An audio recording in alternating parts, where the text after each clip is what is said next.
My name is Genevieve. I'm a paleoanthropologist and rock art researcher, and I study some of the oldest art in the world. So I'm here again today for Keyword 101's The Field Series, Season 3 with World of Paleoanthropology. And I am in the field today in Little Petra, which is almost like a little neighboring community to the big curved city of Petra. So also some carvings, but much less people. But same sort of style with the big canyon walls, the narrow passages, and again, lots of evidence of the Nabateans living in certain parts of it. So the Nabateans lived here 2 to 3,000 years ago, I believe, roughly. And but of course, I'm interested in whether people were living here 10,000 years ago or 20,000 years ago. Now, what's so interesting is I am in a canyon area right now with tons of beautiful rock spaces and rock panels where people could make art if they wanted to, and yet there is nothing. And so sometimes nothing is just as interesting as finding lots, because it's a matter of trying to understand, well, why not here? If over there they're doing it, but why not here?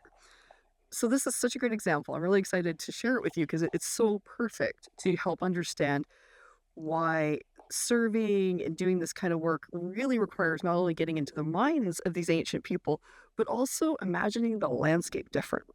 All right? Because you have to remember, you see right here, I am standing in what is now probably 2 or 3 times a year, some water whooshes down here when there's a big rainstorm, right? So the water comes from the big high rocks, and then it all comes washing down. They often call these like a wadi or a canyon, sort of these temporary rivers. But now try to imagine this place when it's wetter, more humid, a little more temperate, say 10, 20,000 years ago. This, probably behind me, was a permanent river. So if this was a permanent river and it was here all year long, then what you have to think about is this, is that whereas now it's easy for us to walk in and out, I'm literally walking in and out of the riverbed because that's the bottom of the canyon, right? But if that path was not accessible, this actually might have been a lot more difficult to get in and out of. So, because again, if we look, you can see that does not make it easy to go borrow sugar from your neighbors, right? And it's the same all around here. These are very tall, difficult canyon walls. So even if there's like a nice spot, like right over there, there's a nice flat spot where you could have a nice little settlement, right? Water. You've got your waterfront property and all that kind of stuff. But getting in and out would have been incredibly hard to do. So this is probably, frankly, not a very good spot to live.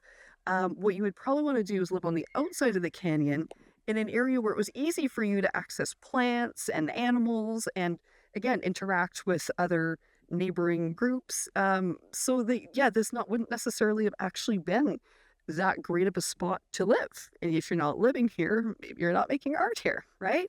So this is the kind of puzzle that literally is what we're doing when we're walking around the landscape, doing what I call like a walk around survey, is basically you're learning in the landscape. You're learning this place and you're trying to understand why they were doing it where they were and why they weren't doing it in other places. And so, yeah, like I said, sometimes negative results are just as interesting as positive ones.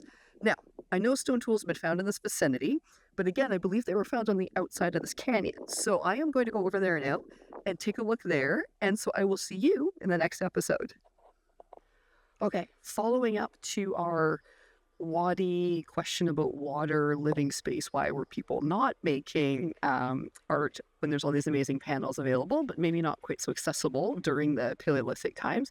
I'm standing here now in the entrance to Little Petra, up on the side, on a bit of a cliff, because there is actually very, very old engravings right behind me. Can you see those there? They almost look like horseshoes.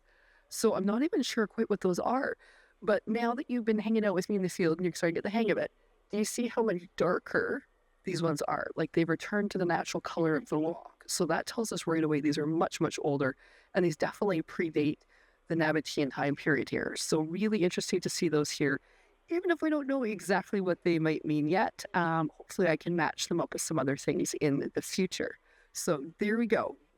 Looking at a different place, easy accessibility, the whole desert and the neighboring environment is at your disposal, and look, we find some art. So there we go. Just as a PS to why there was no art inside the canyon, here we are outside, found some art.